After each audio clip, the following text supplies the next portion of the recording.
জীবনে না পাওয়ার কষ্ট কেমন করে হালকা করতে পারি, কেমন করে এটাকে ছোট করতে পারি, কষ্টের লেভেলটা কেমন করে কমাতে পারি, এটা জানার দরকার আছে না নাই? মানুষের জীবনের সবচেয়ে বড় তিতা সত্য কথা হচ্ছে যে মানুষ এটা খুব সহজে পেয়ে যায়, এটার মূল্যায়ন সে করতে চায় না। আর যেটা সে পায় নাই, যোগ্য ছিল না তার, তবুও সে এটার প্রতি মায়া কমাতে পারে না। এটা মানুষের জীবনের সবচেয়ে বড় তিতা সত্য কথা।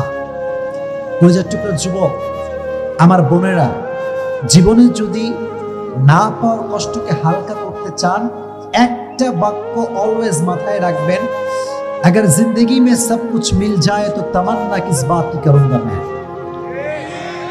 জীবনে যদি সবকিছুই পেয়ে যাই তাহলে আশা বলতে তো কিছু থাকবে না। জীবনে বাঁচতে হলে একটা আশার দরকার আছে না নাই?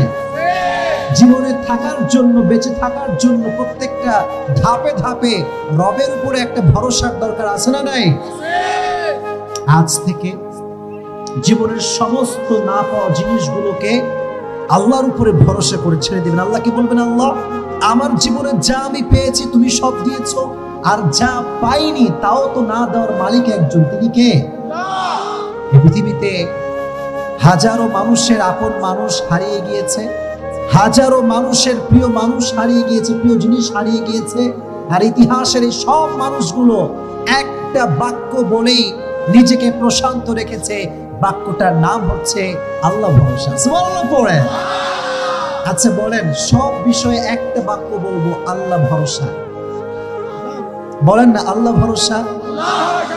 এই কথা যে বারবার বলতে পারবে যে আল্লাহ ভরসা, আল্লাহ ভরসা, আল্লাহ বলে বান্দা তুই যদি বলতে পারিস, ওয়া মান ইয়াতাওয়াক্কাল আলাল্লাহি ফাহুয়া হাসবুহ, whoever trusts in Allah, Allah is sufficient for him। যে ব্যক্তি আল্লাহর উপরে ভরসা করে, আল্লাহ একাই তার জন্য যথেষ্ট হয়ে যায়। এজন্য আজ থেকে জীবনে না পাওয়া জিনিসটা কোনো টেনশন নাই, কোনো হতাশা নাই, কোনো অভিযোগ নাই, কোনো ছেঁকা খেয়ে বেকা হওয়া যাবে না। ঠিক কিনা বলেন?